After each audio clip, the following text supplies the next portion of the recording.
आज आपण जे गावागावामध्ये आणि शहरामध्ये जी चर्चा चालू आहे लोकसभा, हे लोकसभा ज्यामध्ये विकासाचं काही बोलल्या जाईल, विकासाचं काही केल्या जाईल अशी चर्चा जी चालू आहे, तसा चेहरा आणि त्या चेहऱ्यामुळे जो गावागावामध्ये विकास आपण पाहू शकता, तर पुढे येणारा आता गुढीपाडवा आहे, त्यानिमित्ताने आपण सरला पेठ तिथून एक वारी आपण काढणार आहोत.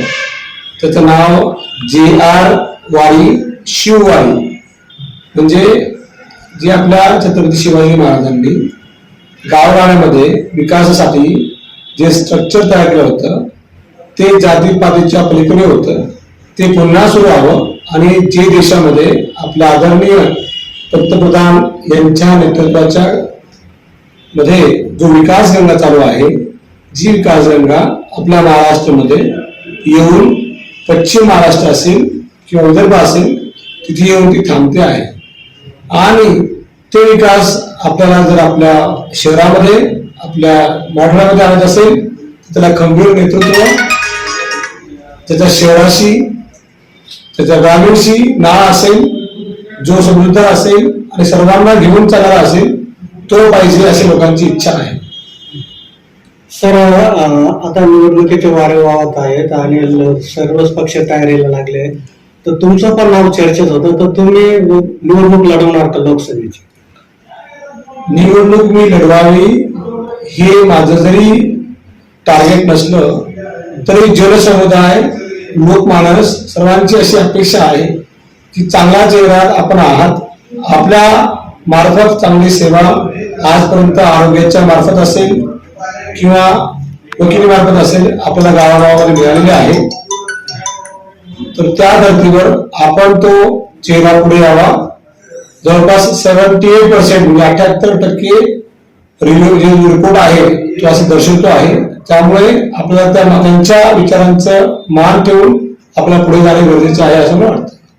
सर, तुम्ही प्रचार पण सुरू केला आणि 661 गावापर्यंत, ग्रामपंचायत पर्यंत पोहोचले, तर त्याबद्दल काय सांगा? प्रश्नच नाही. जेव्हा लोकसभा हा खूप मोठा क्षेत्र येतो, तरी आतापर्यंत जे काही खासदार होऊन गेले ते शहराचे असल्यामुळे त्यांना ग्रामीणचं प्रश्न कळालेच नाही. म्हणून मी विचार केला, जर आपल्याला डेव्हलपमेंट करायचं असेल तर पहिले ग्रामीणचे प्रश्न काय आहे ते आपल्याला माहिती पाहिजे. त्या ग्रामीणच्या प्रश्न आपल्याला दिल्लीमध्ये मांडता यायला पाहिजे. आणि त्या अनुषंगाने जवळपास 90% प्रचार हा तसा झालेला आहे. आणि पुढे अजून काही कालावधी आहे, त्यामध्ये ही जी आपण यात्रा काढणार आहोत, या यात्रेच्या मार्फत अजून काही समाज प्रबोधन जो विषय आहे तो पुढे काढून प्रत्येकाने, जसं आपण दिवाळीची तयारी पहिले करतो, जे काही आपले नाते आप्तेष्ट बाहेर असतात, दिवाळीची सुट्टी असते, तसा हा सुद्धा आपला लोकशाहीचा सण आहे. तो प्रत्येक 5 वर्षामध्ये आता येणारा जो सण आहे 13 मे रोजी सोमवार, हा आजपासून आपण आपल्या कॅलेंडरमध्ये, आपल्या काळामध्ये तो निवडून तर आपण प्लॅन करायला पाहिजे, जेणेकरून आपलं वोटिंग पर्सेंटेज म्हणजे मतदान करण्याचं जे काही टक्केवारी आहे ती आपली वाढावा अशी माझी अपेक्षा आहे. शहरामध्ये राजपूत समाजाचं भव्य अधिवेशन झालं होतं आणि त्याच्यामध्ये राजनाथ सिंग साहेबांनी पण आपली उमेदवारी जवळपास जाहीर केली होती, तर काय सांगाल? असं नाहीये.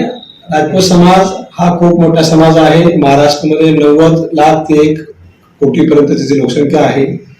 छत्रपती संभाजीनगरमध्ये जवळपास 2,60,000 लोकसंख्या आहे. बाकी त्यावेळेस असं कोणती घोषणा किंवा असं हे राजश्री साहेबांनी केलं नव्हतं. हा समाज असं मानणारा समाज नाही.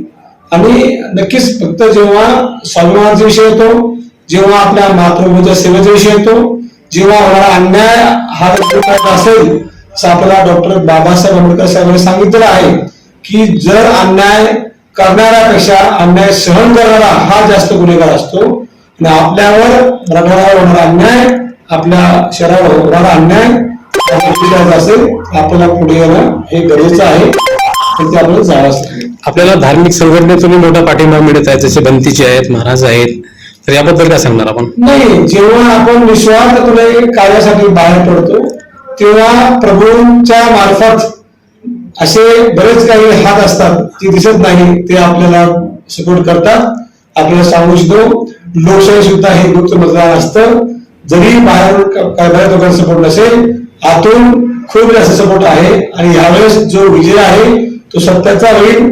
यावेळेस जो विजय आहे तो विकासाचा होईल, जातीपातीच्या पलीकडे जाऊन होईल, असं मला दृढ निश्चय आहे.